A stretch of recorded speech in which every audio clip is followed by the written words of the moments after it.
Apple stands as one of the world's most prominent tech giants. In fact, there are currently over 1.5 billion active iPhone users, and studies reveal that the average household possesses more than 2 Apple products. So what's the next move for a trailblazing company that consistently surpasses milestones? They pivot and collaborate with a bank to offer their customers a credit card.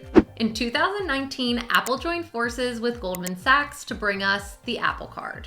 With enticing rewards like 3% cash back on all Apple products and select partner stores, 2% when using Apple Pay, and 1% on everything else, Apple made it nearly impossible to resist applying for this credit card. So is the Apple Card worth all the hype?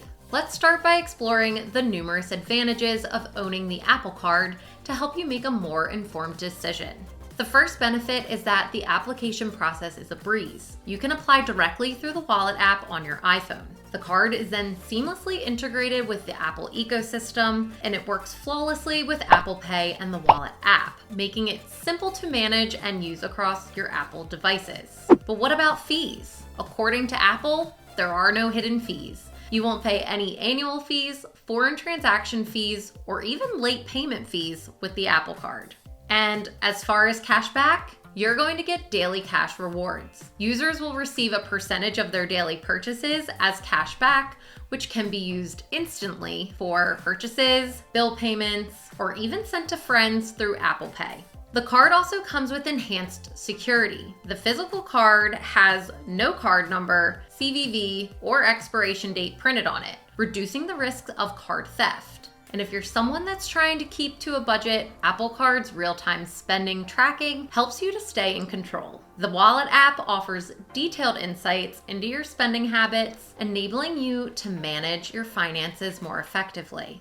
The last benefit, and my personal favorite, is that you can finance your Apple purchases with a 0% interest rate. Now you can buy a new laptop or the latest iPhone without spending a fortune in one day. While all these benefits are enticing, the Apple Card may not be the perfect choice for everyone. Let's dive into some of the drawbacks that are associated with this credit card option. First, the rewards are limited. The cashback rewards are modest compared to some other credit cards, and there's no sign-up bonus or travel rewards. The Apple Card is also iPhone dependent. To apply for and manage the card, you need to have an iPhone with the latest iOS version. This can be a limitation for those who don't own or want to use an iPhone. There could also be limited acceptance to the Apple Card. Although Apple Pay is widely accepted, there may be situations where only traditional payment methods are accepted, and the physical Apple Card may not be as widely accepted as other major credit cards. Another point to keep in mind, the Apple Card does not offer balance transfer options or cash advantages,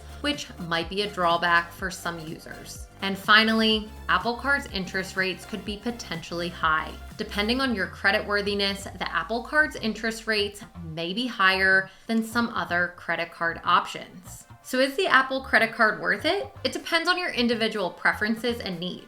If you're an Apple user who frequently shops at the select partner stores and values the simplicity of the card, it could be a great fit. However, if you're somebody looking for a traditional credit card with benefits and sign-up bonuses or more extensive cashback categories, you may want to explore other options. If you enjoyed this video and are interested in learning more about credit cards and personal finance, please like, comment, and subscribe to my channel. I wish you nothing but the best in your future towards financial success.